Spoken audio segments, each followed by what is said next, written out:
Hey, welcome to Seeds Move Mountains. I'm Jeff, this is Bailey, and at some point later you're going to meet my wife, her mom, Natalie. But check it out, this is our very first episode, our very first video for this channel. We have another channel that we're working on, we'll tell you about that one later.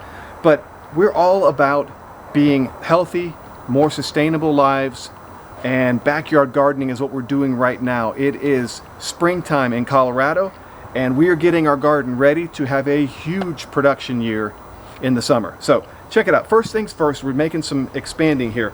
So these are blackberries that we've trimmed back. We're transplanting them just temporarily over here. And then let me show you what else we're doing here. Now everything, of course, nothing's really growing at this point. Okay, so this is where we're gonna have a lot of tomatoes, and follow me on this way. This is the raised planter box where we took the blackberries out of. This one's going to have tomatoes in it as well, and we're only growing large-sized tomatoes. We made that change last year for our garden, and we had a great crop as well. And Bailey, what's going to go right in here? Strawberries. Strawberries. We did this for the first time last year. We put a cap over here. We've run irrigation up in here. We do have some videos from last year's install and construction on this that we're going to show you guys too. And we plant strawberries. You can see an old one here that died up in the winter, this past winter, but we punch in strawberries in all these little holes, and we had a good crop. Now strawberries aren't the easiest thing to grow, and we're going to kind of give you some pointers along the way in another video of how you can really grow successful strawberries.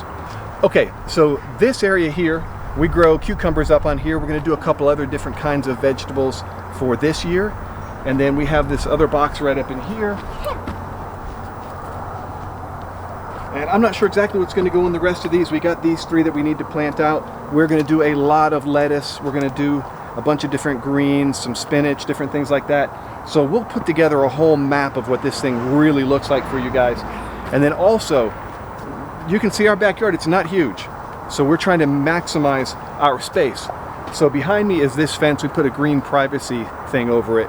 But we're going to take that fence further. We get about 10 more feet of backyard, maybe 12. We're going to head that way with that fence and get a couple more planting boxes put in there. And then if we turn right around here, over in this area behind me, right where the garage is, we're going to be putting in some raised composting pits. And they're going to be 3 stages of new, kind of semi-mature and ready compost. So we're going to start making our own compost. We've been doing that for a couple years now in these plastic pots, but honestly, it's not very efficient. You can't turn it with a pitchfork. It really makes it difficult. It's not very efficient. So we're going to make that a whole lot better. And then, right over in here, we used to have a swimming pool for Bailey. But you know what? These times in this world are kind of crazy right now. We're in the midst of this whole COVID-19 lockdown thing. And honestly, food's kind of a premium now. The prices we're paying for food are huge, so we're expanding our garden. Like I said, we're going that way toward the street, and we're going to go this way and put in a couple more planter boxes right in here. So we're going to maximize what we can get. We have 7,900 square feet on our lot. That kind of includes from the curb all the way to all the fence lines.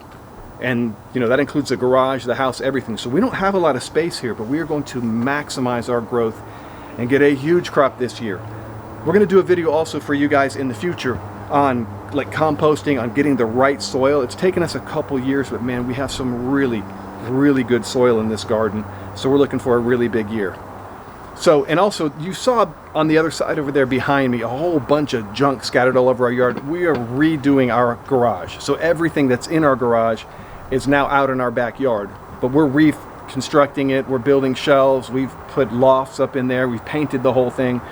But everything we own that used to be in our garage is now out in the backyard. So excuse me for the Fred Sanford look right there. So then one more thing I want to add to you real quick, guys, is right in this area here, this section, we're going to put in a chicken coop. What are we doing, 4, 5, 6 chickens? I'm not exactly sure, but we're going to see how much space we can come with a chicken coop and then build a run for them.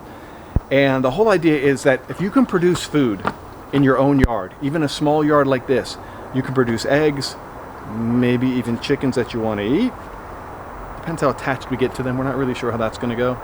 But produce a lot of vegetables in your own yard. Man, life gets so much better. It's so much easier. You're more self-sustained. And that's our journey, is to get more and more self-sustained instead of just having to be on the grid 100%, having to be reliant upon grocery stores and shipments to grocery stores and all of that stuff that we know right now is trying. Hopefully we're all learning some lessons in the midst of this crisis that the world is in, that if you can be more self-sustained, self-supportive, then you're less worried about what goes on with the economies, the grocery stores, the deliveries, all of that stuff. So, thanks a lot, guys, for checking out our very first quick little mini episode of Seeds Move Mountains. Can't wait to get out more content for you guys. We're going to show you our irrigation system that we installed in here. We're going to show you how the whole thing works. And man, it's a pretty slick setup for us and at really low cost, something you could do in your own urban garden if you wanted to. But until next time, guys, thanks a lot.